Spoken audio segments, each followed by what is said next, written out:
Hi, I'm Rick Barron, your host, and welcome to That's Life, I Swear. This is a follow-up to last week's episode of Snake Island, a year later. In our last episode, I shared with you how 80 Ukrainian soldiers occupied Snake Island. Their mission was to protect the island from the Russian takeover. The odds were stacked against them. But Captain Hodsky and his team saw it only one way: defend, and if required, die defending to the last man. Let's jump into this. In the previous episode, we ended with the Russian bombing Snake Island and taking it over. Ukraine thought that the 80 men defending the island died in the process. A priest was sent out to bring the dead soldiers back for military burial. Upon landing on the island, he discovers that all the men had been taken prisoners and that the island was now under Russian control. It was then that the priest, Father Vasilo Varadtsov, was handcuffed and taken prisoner. Our story picks up here. The phrase, "Russia warship, go fuck yourself," went viral and quickly became an international battle cry. It became a symbol of Ukraine's heroic defiance in the face of Russia and its aggression. The 5 words went on a great journey, traveling far beyond the transmission station where they were first uttered. They perfectly summed up Ukraine's response to Russia's assault, to its arrogance and presumption that Ukraine would just roll over. It didn't take long for the phrase to appear everywhere, from electronic road signs, in cafes, shops, Ukrainian government buildings, and on the uniforms of soldiers fighting and dying on the front line. What was it about this phrase that gave it legs? One explanation was Zelensky himself, a master communicator who understood the power of messaging. He quickly understood that the story of Snake Island and its brave defenders was a powerful PR message. It inspired support at home and inviting international support and, more importantly, military aid from abroad. In March of 2022, speaking to the House of Commons in London, Zelensky referenced Churchill's finest hour speech and pledged to fight the Russians to never surrender, much as Britain had done in the darkest days of the Second World War. He told the British MPs, when a Russian ship demanded that our guys lay down their weapons, they answered him as firmly as one could not say in this parliament. And we felt the power, the great power of our people who would persecute the invader to the end. Now you're probably wondering what happened to Hodsky and his team. Turns out he was very much alive. On the day of the invasion, the Moskva bombarded Snake Island relentlessly. 2 Russian groups stormed the territory in darkness, approaching from north and south. The defenders of the island realized it was hopeless. They were outnumbered and cut off.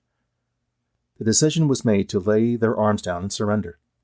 The entire Ukrainian team were loaded into a boat and taken, blindfolded, to a naval base somewhere located in Crimea, about a 24-hour sea journey. In March of 2022, Hodsky found himself being blindfolded again and flown 620 miles to a Russian city somewhere located in the eastern part of Ukraine. He found himself in a detention center locked in a cell with 2 other Ukrainian soldiers. His team was located in another corridor in the same detention center. As for our priest, Father Varadtsov was taken to a processing camp. He had no idea where he was. He was as lost could be. All prisoners were forced to wear nothing but t-shirts and to kneel outside in the snow for 2 or 3 hours with their arms behind their heads. I mean, if you dare raise your head to look around, they would just whack you with the butt of a gun, the priest recalled. The prisoners finally received food on the 3rd day of their capture. The torture intensified for the priest, and he was transferred to another detention center, and ironically was put in the same penal institution as Hodsky. The Russians slowly started to play with his mind and belittle him as a human being. They took away his priest's robes, cut off his ponytail, and handed him a black uniform. And if that wasn't worse, they began to beat him. He soon found himself in a cell thinking he was alone, but found himself reunited with 2 other pastors and the doctor who had accompanied him to Snake Island. The worst moment came in late March for our priest, when the guards stripped him naked and placed him in a cell, which was called a freezing punishment cell, with rubber walls. For the next 3 days, he found himself in a cell that was impossible to sit or lie down. It was freezing cold and virtually impossible getting sleep. He found moments when he felt like he was losing his mind and that all hope of rescue was never coming. He once said goodbye to life and prayed he would die soon. He said he was losing the will to live any longer. In April of 2022, Hodsky's horror ended. He boarded a plane that flew somewhere to Crimea. When he arrived, his eyes were covered with a mask and then driven in a truck through the southern part of Ukraine to a crossing point somewhere. Upon arrival, his mask was removed and taken off the truck. He thought for a moment, was this the end? Was he going to be shot on this dirt road and left for dead? Much to his surprise, he was part of a prisoner exchange. The Russians handed back Hodsky and 8 other soldiers captured on Snake Island. He couldn't believe it when he saw his soldiers, and happy knowing that he was out of prison. During the same month, our priest learned that the release of 2 other priests and the medic that were with him the day they went to Snake Island were being released. Hearing this news only made him feel distraught, wondering if he would ever be released. Well, it finally happened. He got out in May in a similar prisoner swap. He had lost a lot of weight, about 33 pounds, as a result of terrible food. When Hodsky returned home, he found he was a national hero and was promoted to major. Later, Zelensky gave a medal to Roman Rybov, a border service employee stationed with Hodsky on Snake Island, who was given credit for being the person who told the Russian warship to go fuck itself.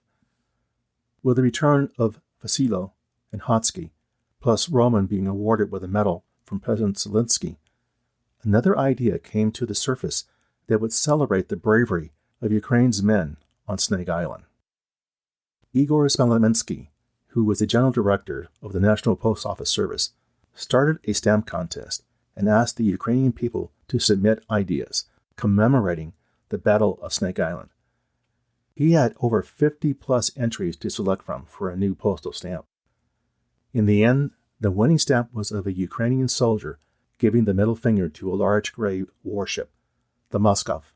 On the margins of the perforated sheets were the words, "Russian warship, go fuck yourself," and "Glory to Ukraine and to the heroes. Glory." It didn't take long for the stamp to bring the Ukrainian people to their feet and cheer.